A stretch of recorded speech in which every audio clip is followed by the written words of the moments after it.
உட்காருங்க உட்காருங்க.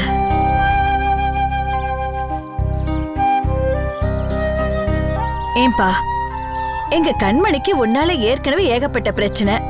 அவளுக்கு என்ன ஆகுமோ என்ன பண்ணுவாங்களோன்னு பயந்து போயிருக்கோம். அதை விடு, நீ இப்ப எதுக்கு வந்த? இல்லாண்டி கண்மணி ஊருக்கு கிளம்பி வந்தா. அதுக்கப்புறம் ஃபோன் பண்ணாலும் அவ எடுக்கல. அவளும் ஃபோன் பண்ணல. அதான் என்ன ப்ராப்ளம்னு பார்த்துட்டு போலான்னு வந்தேன். அவ அவங்க வீட்ல இல்ல இருப்பா. நீ இங்க எதுக்கு வந்த? நாங்க அங்கதான் போய்கிட்டு இருந்தோம் ஆண்டி. வழியில கார் ரிப்பேர் ஆயிடுச்சு. சரி, இங்க யாராவது இருப்பாங்க, மெக்கானிக்க பத்தி விசாரிக்கலான்னு தான் வந்தோம். ஓ, மெக்கானிக் ஊருக்குள்ளதான் இருப்பாங்க. இல்ல, நாங்க அதை பாத்துக்கிறோம். இவன் கண்மணிக்கு ஏதாவது ப்ராப்ளம் ஆயிருக்குமோன்னு ரொம்ப பயப்படுறான். அங்க என்ன பிரச்சனைன்னு பார்த்து சொன்னீங்கன்னா கொஞ்சம் உதவியா இருக்கும். ஆமா ஆண்டி, நான் போனா பிரச்சனை பண்ணுவாங்க. நீங்க போனா பிரச்சனை இல்லை. கொஞ்சம் எனக்காக அங்க போய் கண்மணி இருக்காளா என்னாச்சுன்னு பாக்குறீங்களா? சரிங்க தம்பி, நான் போய் என்னன்னு விசாரிச்சுட்டு வரேன். ரொம்ப தேங்க்ஸ் ஆண்டி. நீங்க 2 பேரும் போய் உள்ள உட்காருங்க, நான் இப்ப வந்துடுறேன்.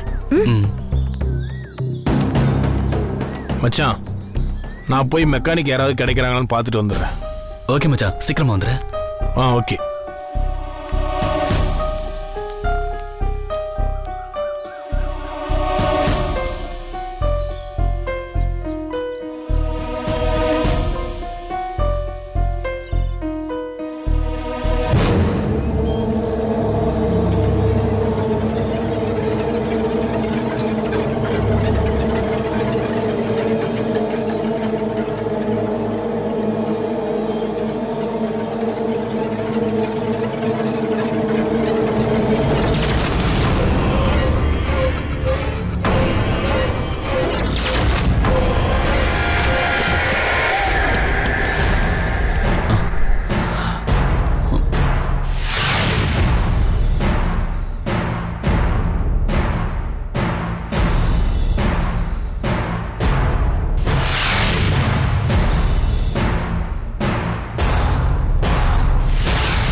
இவங்கள எங்கேயோ பார்த்துருக்கனே.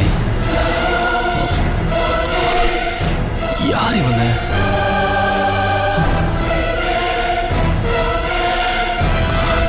எங்க பார்த்தேன்? நோவே, இவங்கள மாதிரியே வேற யாரையாவது பார்த்துருக்கலாம்.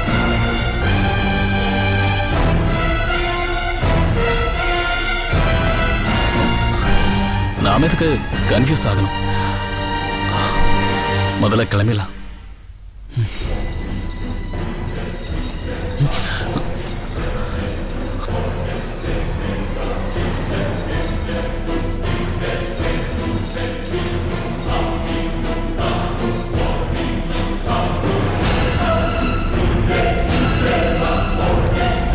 எத்தனை சோதனை வந்தாலும் கண்மணியை கைவிட்டுடாதீங்க.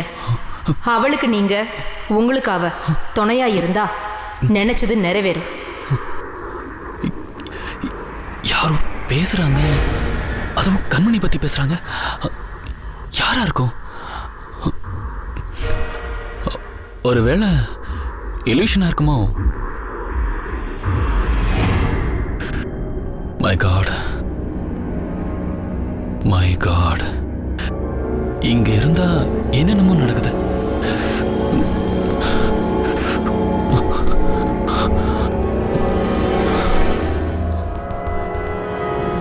Something wrong.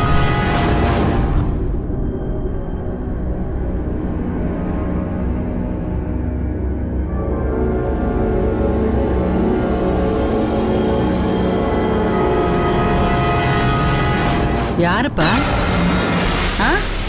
யாருன்னு கேக்குறேன்ல.